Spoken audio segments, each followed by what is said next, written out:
बलं भीमाभिरक्षितम्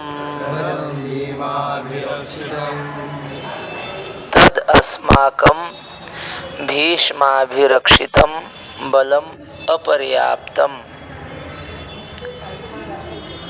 तु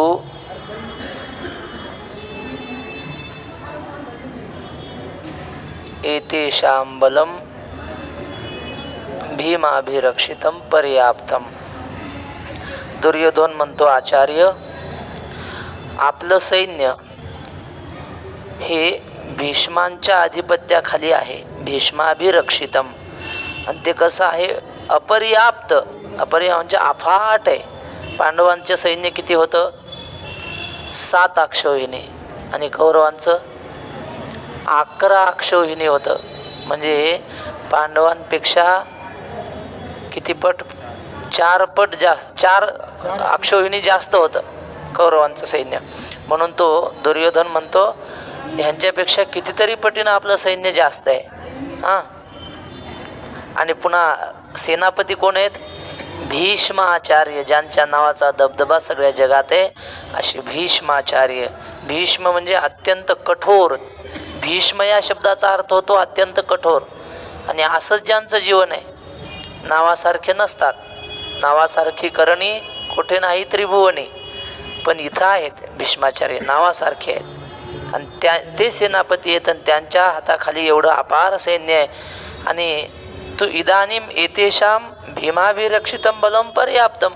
आणि पांडवाचं भीमाच्या आधिपत्याखाली असलेलं हे पांडवांचं सैन्य किती काय? 7 अक्षौहिणी. आपल्या पुढं काय ते सैन्य? असा सरळ अर्थ. पण एक श्रीधराचार्यांची टीका आहे भगवद्गीतेवर, अनेक टीका आहेत. शंकराचार्यांची टीका आहे. पण शंकराचार्यांनी काय केलं? दुसऱ्या अध्यायाच्या 11व्या श्लोकापासून टीका केली, त्याच्या आधी काही टीका केली नाही. श्रीधरी टीका आहे. आणि त्यांनी या श्लोकावर लिहिताना उलटा अर्थ केला. ते म्हणले, दुर्योधन भीष्माचार्याजवळ गेला आणि त्यांना म्हणतो, अस्माकं बलम अपर्याप्तम. पर्याप्त म्हणजे पूर्ण. आता चपाती घ्या, नाही, आता पर्याप्त जेवण झालं. म्हणजे काय? आता पूर्ण जेवण झालं. तर पर्याप्त शब्दाचा अर्थ पूर्ण, भरपूर असा घ्यायचा अर्थ. आणि अपर्याप्त म्हणजे मग कमी. तर अपर्याप्तम अस्माकं बलम, मग अर्थ उलटा होतो. तो दुर्योधन म्हणतो, महाराज, आपल्या सैन्याची संख्या जास्त आहे, पण म्हणले वजन, धैर्याच्या बाबतीत पांडव आपल्यापेक्षा मोठे आहेत. त्यांच्याकडचे जे माणसं आहेत ना, कृष्ण असो, भीम असो, हे ते पाहिलं तर मग ते आपल्यापेक्षा पर्याप्त आहेत, असं त्या आचार्यांना तो सांगतो. म्हणजे खवळून देतो की आपली बाजू पडतीये महाराज, आपल्याला जरा म्हणजे चांगलं मन लावून लढावं लागेल, नाहीतर आपलं काही खरं नाही, असा अर्थ त्या श्रीधराचार्यांनी केला. आता माऊलींची ओवी. वरी क्षत्रिया माझी श्रेष्ठू, जो जग जेठी जगी सुभटू, तया दळवईपणाचा पाटू, भीष्मासी पै. क्षत्रियांच्या मध्ये अत्यंत श्रेष्ठ, ज्येष्ठ श्रेष्ठ असलेले, जगजेठी म्हणजे जगविख्यात योद्धे, आणि जगी जगजेठी सुभटू, भट म्हणजे योद्धा आणि सुभट म्हणजे चांगला योद्धा. तया दळवईपणाचा पाटू, भीष्मासी पै. या दळवईपण म्हणजे सैन्याचं अधिपती, मुख्य पद कोणाकडे आहे? भीष्माकडे आहे. आता याचेनी बळे गवसले, हे दुर्ग जैसे 50 येणे पाडे थेकुले लोकत्रय. आणि असं असतं, सेनापतीच्या धैर्यावर, शक्तीवर सगळं सैनिक चालत असतं. सेनापती जर माघारी फिरला, सैन्य लढत नाही महाराज. हे तानाजी मालुसरे शिवाजी महाराजांना वर पाठवलं गडावर, आणि शेवटच्या क्षणापर्यंत लढले. हात तुटला, हातातली ढाल पडली, तर हाताला ते पटका गुंडाळला. म्हणून पटका कामी येतो, टोपी कामी नाही येत. शिरस्त्राण म्हणतात. पायात आपण चप्पल जोडा घालतो त्याला काय म्हणतात? पादत्राण. पादत्राण का म्हणायचं? त्राण म्हणजे रक्षण करणे, पायाचं रक्षण करते म्हणून त्याला पादत्राण म्हणायचं. डोक्याला जे बांधलेलं किंवा ठेवलेलं असते त्याला शिरस्त्राण म्हणतात, म्हणजे डोक्याचं रक्षण करते. नंतर टोपी डोक्याचं रक्षण करते का? का आपल्यालाच टोपीचं रक्षण करावं लागतं? फेटा मात्र डोक्याचं रक्षण करतो. दगड मारलं ते लागत नाही पेट्यावर. म्हणून त्या तानाजींनी आपल्या हाताला तो फेटा गुंडाळा आणि लढले. राजांची जोपर्यंत तोफेचा आवाज येत नाही तोपर्यंत माघार घ्यायची नाही. आणि त्यांनी माघार घेतली एकट्या तानाजी मालुसरेंनी तर अख्खं सैन्य माघार घेणार. कारण सेनापतीवर सगळं असतं. तसं म्हणले आमचे सेनापती कोण आहेत? भीष्माचार्य आहेत. आणि त्यांची शक्ती सगळ्या सैन्याला असल्यामुळं घाबरायचं काम नाही. आता याचे निबळे गवसले हे दुर्ग जैसे पन्नासिले येणे पाडे थेकुले लोकत्रय. आता या भीष्मांच्या बळाने आश्रित झालेले, शक्तीने आश्रित झालेले हे सगळं सैन्य दुर्ग जैसे पन्नासिले. दुर्ग म्हणजे किल्ले. लक्षात ठेवा, मी उद्या विचारणार दुर्ग म्हणजे काय. किल्ले. तर जणू काही किल्लेच रचलेले तर अशी सेनेची रचना केली होती. ते सैनिक चालत येत होते ना, असं वाटायचं एखादा किल्ला चालत येतो की काय. एवढं योग्य पद्धतीनं रचना केली होती कोणी? भीष्माचार्यांनी. येणे पाडे थेकुले लोकत्रय. आणि ह्या आमच्या सैनिकांच्या पराक्रमापुढे सगळं त्रैलोक्य फिकं पडतंय. एवढा यांचा पराक्रम आहे, एवढं यांचं धैर्य आहे, शौर्य आहे. आधीच समुद्र पाही तेथ दुवाड पण कवना नाही. मग वडवा नळू तैसे आहे विरजा जैसा. समुद्र असा आहे की पहिल्यांदा माणूस समुद्रावर गेला ना तो भीतो. समुद्रात पाय ठेवायची सुद्धा भीती वाटते. आपण जे गेले असेल त्यांना माहिती आहे, पहिल्यांदा फारच भीती वाटते. पहिल्यांदा नाही, समुद्राची भीतीच वाटते. कधी केवढी लाट येईल आणि कधी ओढून नेईल. तिथं पोहणाराचं काही चालत नाही. लय पट्टीचा पोहणार आहे म्हणून जरा मधी जाऊन येतो, जमत नाही. ती लाट कधी घेऊन जाईल. केवढाले मासे असतात, केवढाले प्राणी असतात, त्यात डोंगरा एवढाले मासे असतात असं म्हणतात समुद्रामध्ये. त्यामुळं समुद्राची भीती कोणाला वाटत नाही. असा समुद्र, आधीच समुद्र पाही तेथं दुवाडपण म्हणजे भीती. कवना नाही, कोणाला भीती वाटत नाही समुद्राची. मग वडवा नळू तैसे आहे विरजा जैसा. आणि अशा भीतीदायक समुद्राला वडवा नळ म्हणजे त्याच्या पोटामध्ये असलेला अग्नी. समुद्राच्या पोटात एक अग्नी असतो, त्याचं नाव वडवा नळ. तो अग्नी त्याला सहकारी झाला. विरजा म्हणजे सहकारी, विरजा म्हणजे मित्र, सहकारी, सुहृद, बंधू. कशाचा अर्थ आहे हा विरजा शब्दाचा? तर त्या समुद्राला वडवानळ मित्र झाला. आता ते दोघं एकत्र झाले आणि मग किती महाराज भीती होईल सांगा. समुद्राला जर आग लागली तर किती भयंकर तो अग्नी असेल. मग तर सगळं जग त्याला घाबरणार ना. तरी हे समजलं नाही का? माऊलींचा स्वभाव असा आहे, हे समजलं नाही तर त्याच्यापेक्षा सोपा दृष्टांत. तुम्ही म्हणाल आम्ही समुद्र पाहिला पण वडवानं नाही पाहिला. मग हे समजलं नाही का? माऊली म्हणतात पुढचं मग ना. तरी प्रळय वन्ही महावातू. वनवा लागलेला तर आपण पाहिला, किंवा एखाद्या शेताला आग लागली म्हणजे ऊस काढून झाला की ऊसाची पाचट पेटवून देतात ना, आहे ना, ते तर पाहिलं. त्याच्यापेक्षा मोठा अग्नी वनव्याचा, जंगलाला आग लागली. आणि सगळ्यात मोठा अग्नी आहे प्रलय काळाच्या वेळेला सगळं जग जळून भस्म होतं. असा प्रलय काळाचा अग्नी, त्याला प्रळय वन्नी म्हणतात. आणि त्या प्रलय काळाच्या वन्नीला महावातू म्हणजे मोठा वारा, सुसाट्याचा वारा त्याला सहकारी झाला. या दोघा जैसा सांधा तो, त्या दोघांचा संयोग झाला. तैसा हा गंगा सुतू सेनापती. त्या प्रलय काळाच्या मोठ्या वादळासहित पेटलेल्या अग्नीसारखा हा सेनापती आमचा भीष्म. आणि त्याला गंगा सुतू म्हटलंय. गंगेचा पोरगा आहे भीष्म, कारण तो गंगेत वाहत आला होता ना. कोणी सोडला होता हो गंगेत काका? त्या मत्स्यगंधेनं नाही, कोण? गंगाच त्याची आई. हा, तर हा गंगेचा पोरगा. बघा, आईच्या नावावरून ओळख काल आपण सांगितलं ना. आपल्या मुख्यमंत्र्यांनी आता शपथ घेताना काय नाव घेतलं माहिती ना? देवेंद्र. त्यांच्या आईचं नाव, वडिलांचं नाव, नंतर फडणवीस. आईचं नाव लावून आता नाव घ्यायची पद्धत आहे, सुरू झाली आता. हे आपल्या गीतेमध्ये तेव्हापासून आहे. गंगा असो तो कौंतेय, अर्जुनाच्या आईहून नाव आहे ना कौंतेय. काल काय केलं? सुभद्रेचा पोरगा अभिमन्यू. अयने कुठं आलं आता येणेसी कवण भिडे हे पांडव सैन्य किरतोकडे परी वरचिले पाडे दिसत असे.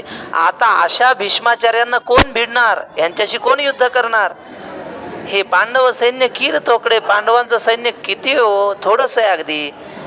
परी वरचिले पाडे दिसत असे.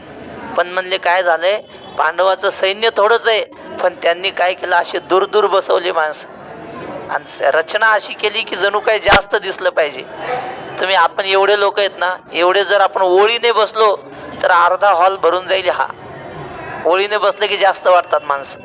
तसं म्हणले पांडवांचं सैन्य थोडंच आहे, फक्त त्यांनी असं काही रचना केली की ते फार मोठं दिसलं पाहिजे. वरचिलेनी पाडे दिसत असे, वर पाहिलं रचना केल्यामुळं ते जास्त दिसतं एवढंच.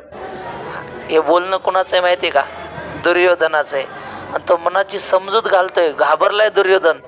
कारण पलीकडून देव आहे, काय होईल सांगता येत नाही. कृष्ण राजकारणी कधी कोणाला फोडील आणि कधी कोणाचा घात करीन सांगता येत नाही. म्हणून दुर्योधन घाबरला. आणि घाबरलेला माणूस काय करत असतो, आपल्या मनाचं समाधान करतो. अरे ते काय आहेत, क्षुल्लक आहेत, आपण भारी आहेत, असं चाललंय. पांडवाचं सैन्य थोडं आहे, पण उगा रचना केल्यामुळे जास्त दिसतंय, असं दुर्योधन स्वतःला धीर देतोय. वरी भीमसेनू बेथू आणि तो जाहला असे सेनानाथ ऐसे बोलोनी या मातू सांडिली तेने. म्हणले पांडवांमध्ये सेनेचा सगळ्या म्हणजे मुख्य कोण आहे, त्यांच्यात लढाई करणारा तो भीम.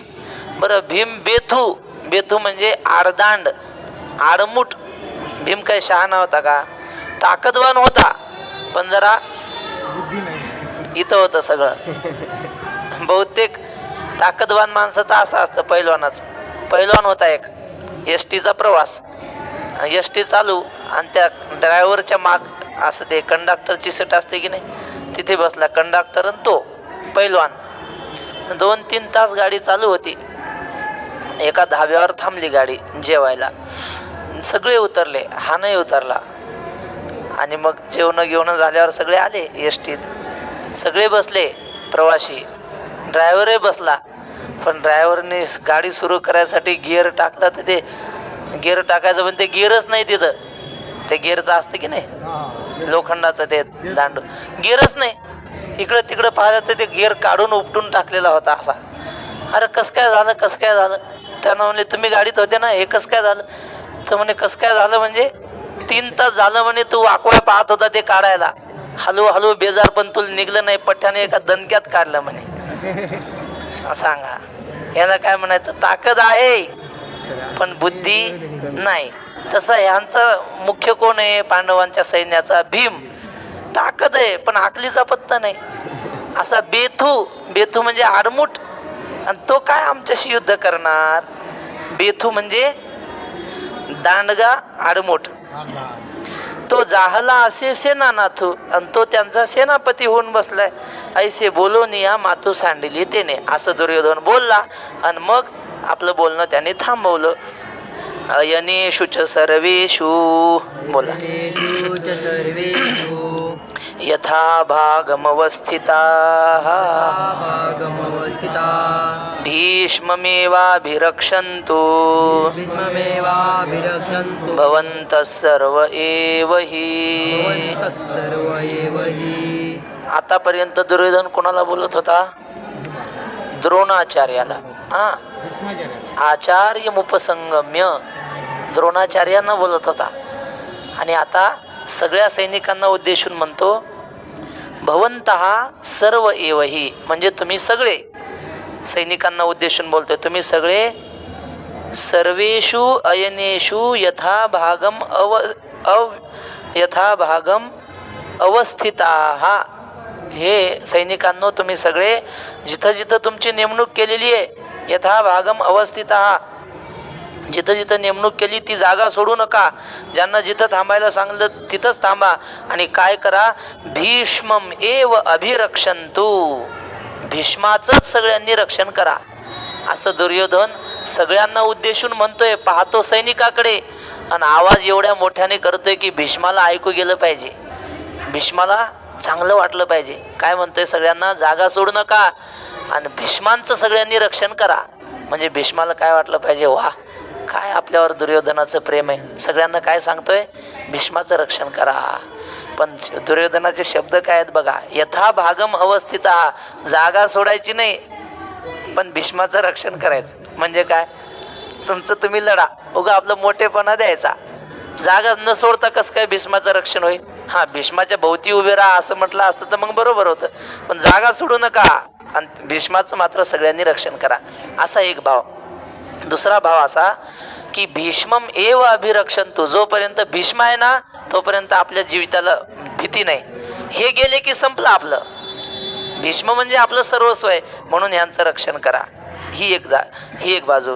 आणखी काय, भीष्माला खवळून द्यायचंय, युद्ध करायचंय ना. आता भीष्मांचं प्रेमच होतं ना हो. सगळे हे भीष्माचेच नातू, सगळे कौरव काय आणि पांडव काय.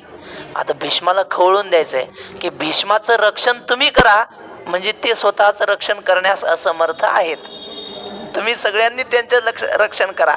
म्हणजे आता काय झालं, टोचून देणं आहे की नाही हे.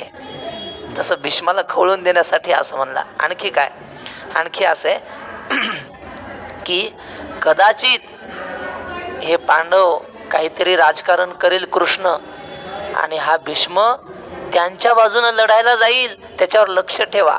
भीष्म रक्षण तू त्याच्यावर लक्ष ठेवा. हा द्रोण आणि भीष्माचा मला भरोसा नाही, हेच आपल्यातले मुख्य आहेत, आणि हे कधी कुणीकून जातील याचा त्यांच्यावर माझा विश्वास नाही, म्हणून त्यांचं रक्षण करा. असे वेगवेगळी कारणं भाव काढतात अनेक विद्वान लोक. पुन्हा ज्ञानेश्वर महाराज लिहितात, मग पुनरपी काय बोले, सकळ सैनिका ते म्हणितले, आता दळभारा पुलाले सरसे करा. मग तो दुर्योधन सगळ्या सैनिकांना पुन्हा काय म्हणला, सकळ सैनिका ते म्हणितले, आता दळभार मधले आपले सैन्याचे समुदाय सरसे करा, म्हणजे सज्ज करा, एकत्र करा. आता लढाईला सुरुवात होती. जयाजी अक्षौहिणी तिने तिया आरणी, वरगण कवन कवणी महारथिया. ज्या ज्या अक्षौहिणीमध्ये उभं केलेलं आहे त्याने त्या सैनिकांमध्ये त्या जागेवर उभं राहावं.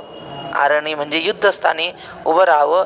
वरगण कवन कवणी महारथिया, जशा वाटण्या केलेल्या आहेत तसंच, म्हणजे ह्या ग्रुपच्या माणसांनी इकडे यायचं नाही, इकडच्याने तिकडं जायचं नाही. प्रत्येकाचा विभाग ठरवून दिलाय, तिथं राहा. महारथिया म्हणजे 10,000 योद्ध्यांशी एकटा युद्ध करणारा. काल मी चुकून तुम्हाला 1,000 योद्ध्यांशी लढणारा असं सांगितलं होतं, पण महारथी म्हणजे एकच माणूस 10,000 शस्त्रधारी लोकांसोबत लढू शकतो, त्याला महारथी म्हणतात. लक्षात ठेवा, महारथी म्हणजे एकच योद्धा 10,000 शस्त्रधारी लोकांसोबत लढू शकतो, त्याला महारथी म्हणायचं. शस्त्र हातात नसले आणि अशा 10,000 लोकांना त्यांनी मारलं, त्याला महारथी म्हणता येत नाही. नाही तर एकटा लादेन 10,000 लोकांना बॉम्बने उडवू शकतो, म्हणून त्याला महारथी नाही म्हणता येत. त्या लोकांच्या हातात शस्त्र पाहिजे आणि याच्या हातात शस्त्र पाहिजे, आणि तो एकटा जर तेवढ्यांशी लढला तर महारथी. दुसरा आहे अतिरथी. अतिरथी म्हणजे एकच माणूस अनंत योद्ध्यांशी लढतो. त्या पुढच्या योद्ध्यांची संख्याच सांगितली नाही, अनंत योद्ध्यांशी एकटा लढतो, त्याला म्हणायचं अतिरथी. आणि एक आहे अर्धरथी. अर्धरथी म्हणजे आपण महारथीची काय व्याख्या केली, एक माणूस 10,000 शस्त्रधाऱ्यांशी लढतो त्याला महारथी. मग त्याच्या निम्मे करायचं, एक व्यक्ती 5,000 व्यक्तींशी लढू शकतो शस्त्रधारी, त्याला अर्धरथी म्हणायचं. झालं अर्धरथी, महारथी आणि अतिरथी. लक्षात आलं.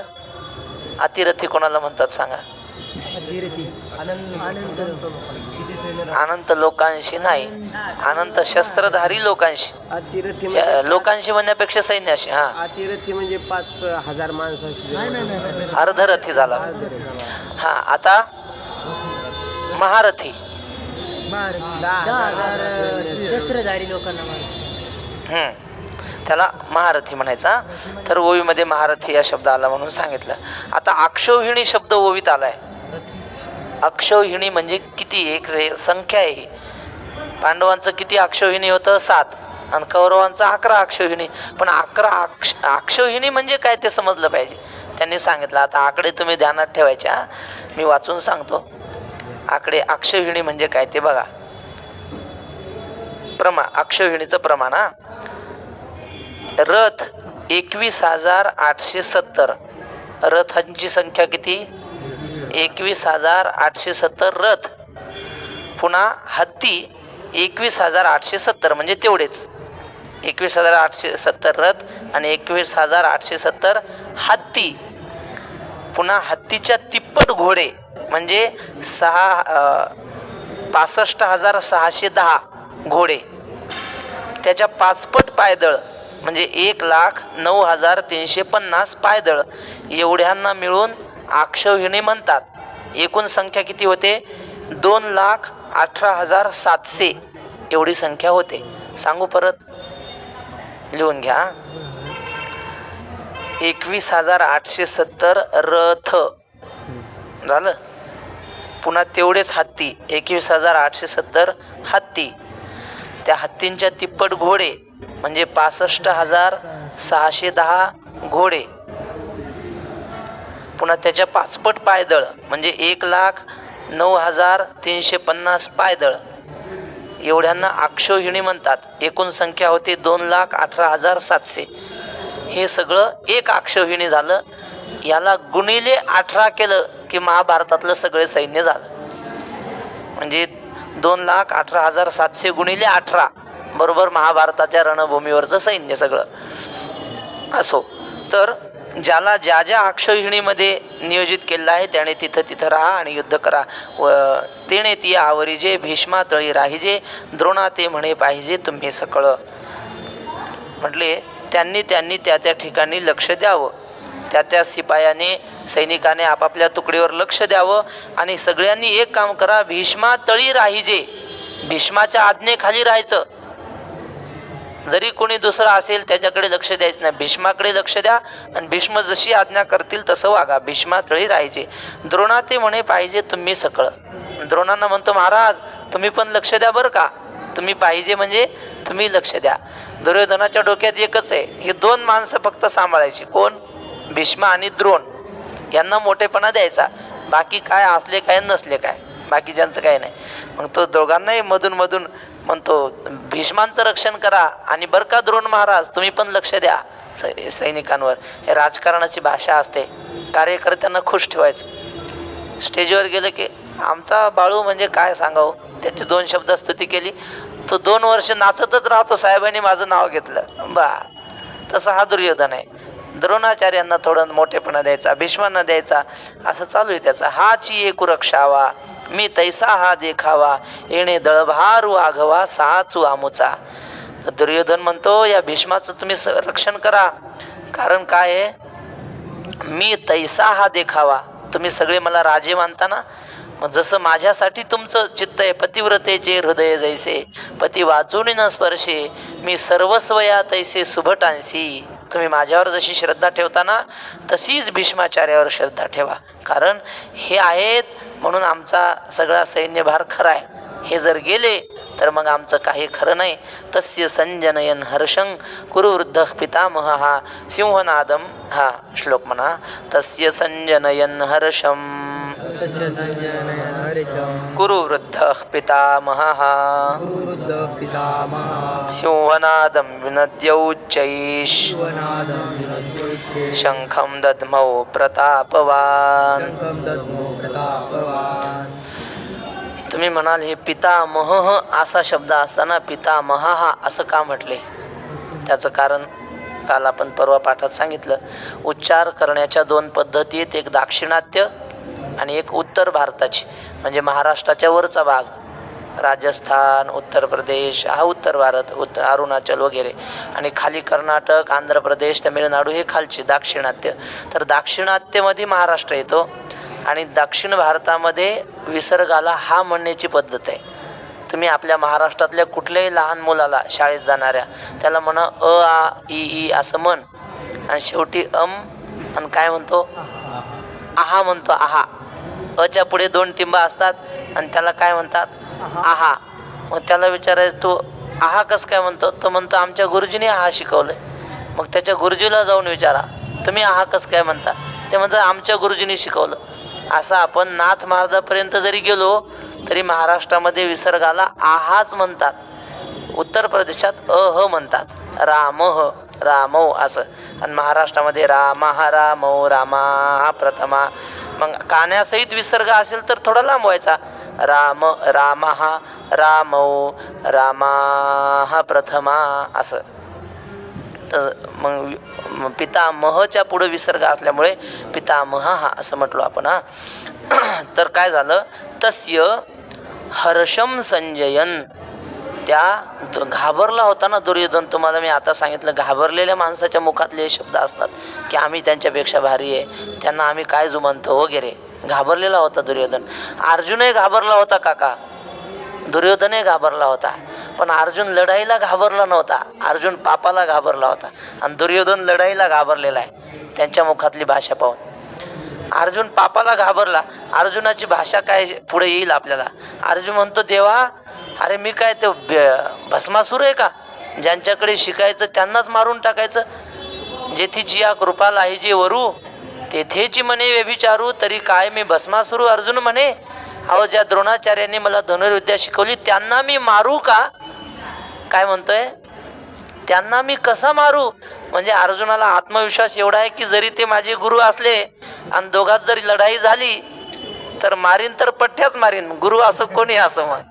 मग अर्जुन बोलताना बोलतो, त्यांना कसा मारू, त्यांची भीती नाही मला, त्यांना मारल्यानंतर जे पाप होतं त्या पापाची भीती आहे. म्हणून अर्जुन घाबरला तो युद्धाला नाही, अर्जुन घाबरला पापाला. आणि दुर्योधन घाबरतोय युद्ध करण्यासाठी. मग आता त्या घाबरलेल्या दुर्योधनाला धीर द्यायचा म्हणून काय केलं, तस्य हर्षम संजयन, त्या दुर्योधनाला उत्साह यावा, आनंद व्हावा म्हणून हर्षम संजयन कुरुवृद्धा पितामहा सिंहनादम उच्चैः सिंहनादम विनद्य, फार मोठ्याने त्यांनी आवाज केला म्हणजे गर्जना दिली याला म्हणजे दुर्योधनाला उत्साह निर्माण करण्यासाठी. आणि काय केलं, प्रतापवान शंखम दधमौ, त्या प्रतापी असलेल्या भीष्माचार्यांनी फार मोठ्याने शंख वाजवला आणि मोठ्याने सिंहनाद केला.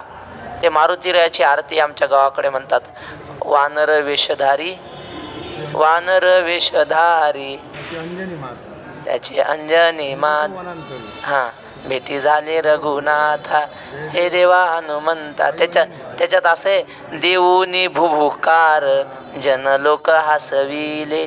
म्हणजे जेव्हा राम रावणाचं युद्ध झालं, रावण मेला, जिंकले, ती बातमी घेऊन मारुती अयोध्येला आला आणि मोठ्याने भुभुकार केला. वानर करतात की नाही असं, तसा मोठ्याने भुभुकार केला आणि विजयाची बातमी त्याने पसरवली. तसा त्याने जसा भुभुकार केला होता तसा या द्रोणाचार्यांनी फार मोठ्याने आवाज केला, सिंह गर्जना केली आणि मोठा शंख वाजवला. आता माऊलींची भाषा, या राजयाची या बोला सेनापती संतोषला. सेनापती म्हणजे कोण, माफ करा मी आता द्रोणाचार्य म्हटलं होतं ना, द्रोणाचार्य नाही, भीष्म. कारण ते म्हणले ना, भीष्म मेवाभिरक्षन्तु, सगळ्यांनी भीष्माचं रक्षण करा असं म्हटल्यावर आनंदच होईल की नाही भीष्माला. आणि मग भीष्माने मोठ्याने आवाज केला आणि शंख वाजवला. मग तिने केला सिंहनादू, शिवनाद म्हणजे शिवासारखी गर्जना केली. तो गाजत असे अद्भुतू दोन्ही सैन्य आणतो प्रतिध्वनी न समातू उपजत असे. आणि तो जो नाद केला होता आवाज, तो गर्जना करू लागला, दोन्ही सैन्यामध्ये तो आवाज घुमू लागला. प्रतिध्वनी न समातू उपजत असे, आधी आवाज तर झालाच पण त्या आवाजाचा प्रतिध्वनी समजतो ना आपल्याला, काय म्हणतात रिफ्लेक्स, दुसरा आवाज येणं, रिसाऊंड, माफ करा. तर तो रिसाऊंड जो प्रतिध्वनी तो एवढा भयंकर होता की न समातू उपजत असे, तो सहन होईना असा तो प्रतिध्वनी.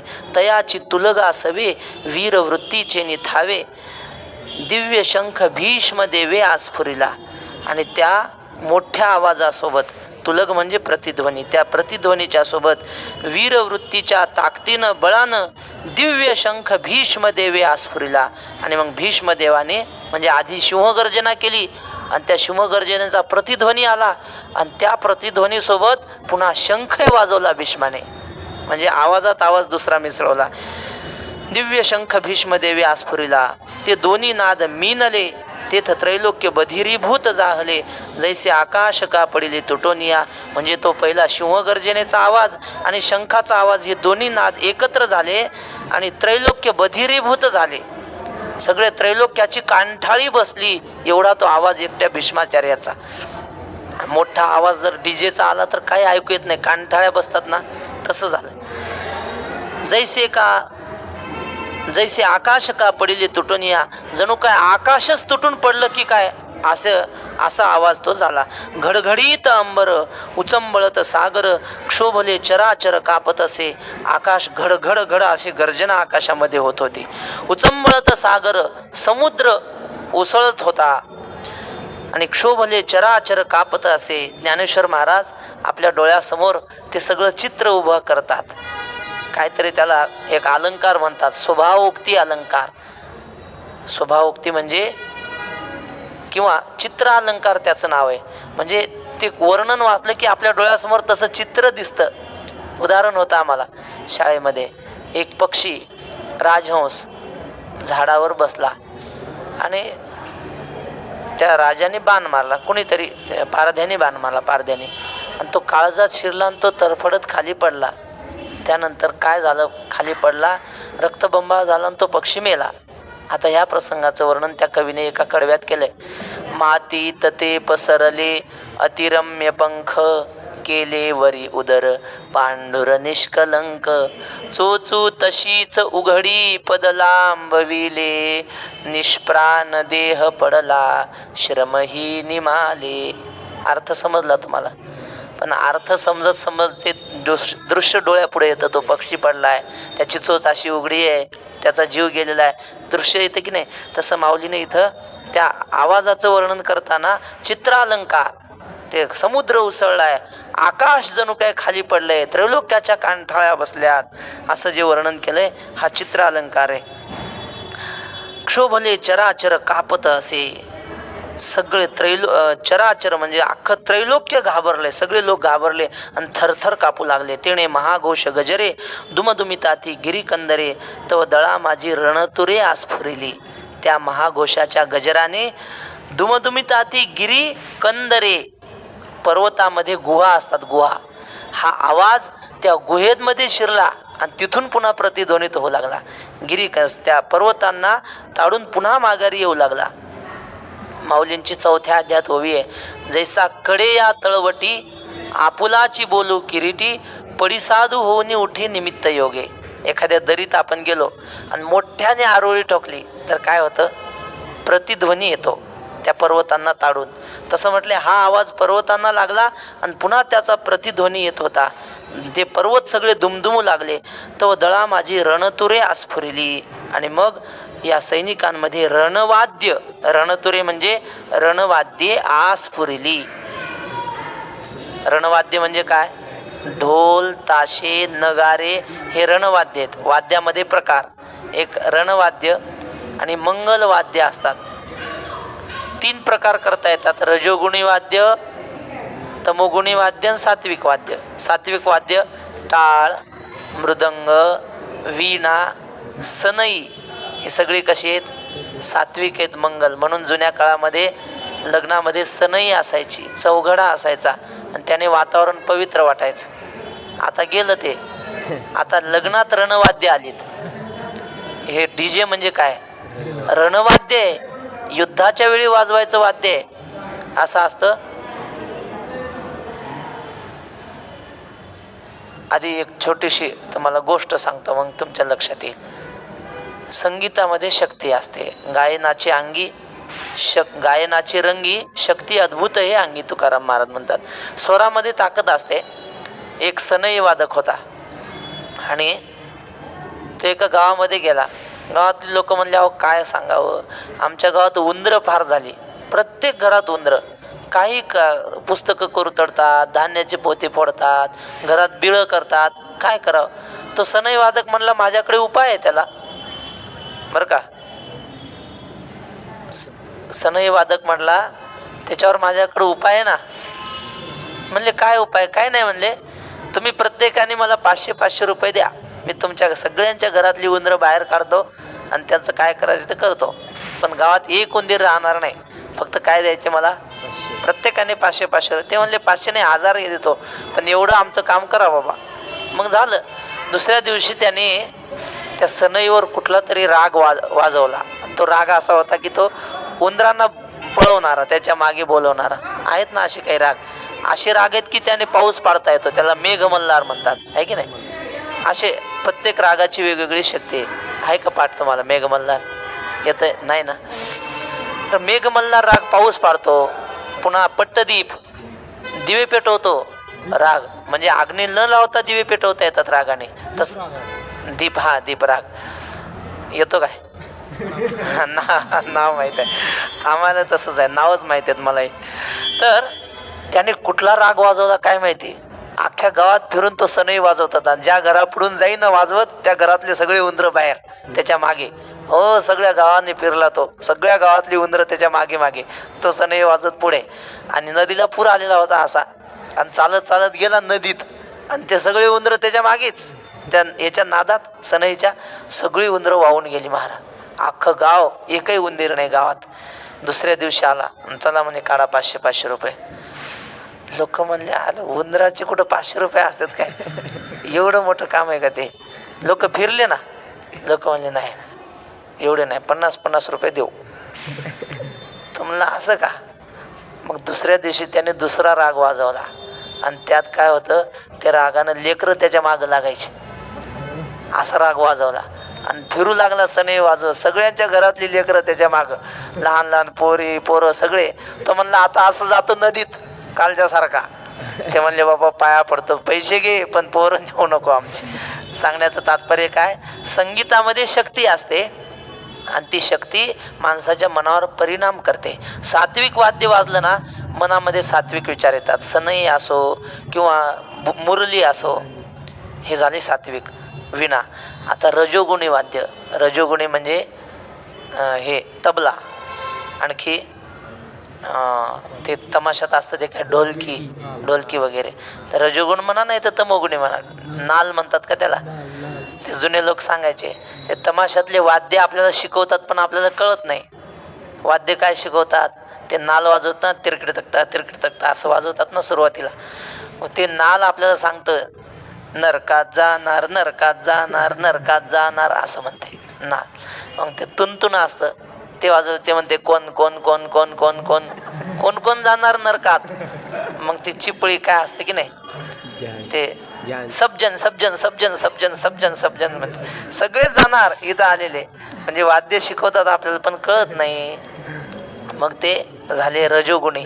आणि तमोगुणी वाद्य भांडायला लावणारे, अंगामध्ये वीरश्री आणणारे असे हे रणवाद्य आहेत. त्याच्यामध्ये काय काय आहे ते आता खाली सांगतात. ततशंख, नाही पुढे येणार आहेत ते वाद्यांची नावं.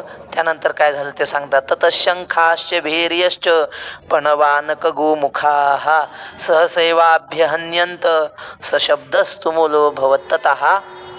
म्हणजे त्यानंतर शंखाश्च भैर्यश्च पणवाः अनकाः गोमुखाः सहसा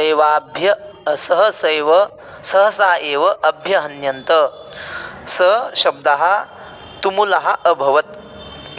म्हणजे त्यानंतर अनेक शंख वाजले. भैर्यश्च म्हणजे नगारे वाजले.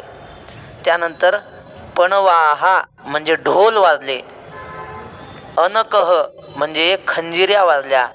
आणि गोमुखाहा म्हणजे मृदंग किंवा ते शिंग असतं बघा, असं लांब तुतारी असतील माऊलीच्या सोहळ्यात ज्या असतील तळावर, त्यांना माहिती आहे माऊलीच्या आरतीच्या वेळी ते असं लांब, हे 2 माणसं लागतात ते पुंगी धरायला. आणि मग ते भॉ असा आवाज, मग आरती ज्ञानराजा असं सुरू होतं.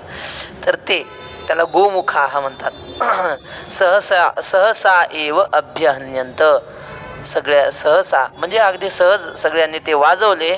स शब्द हा म्हणजे तो आवाज, तुमुल हा अभवत, तुमुल म्हणजे फार मोठा तो आवाज झाला.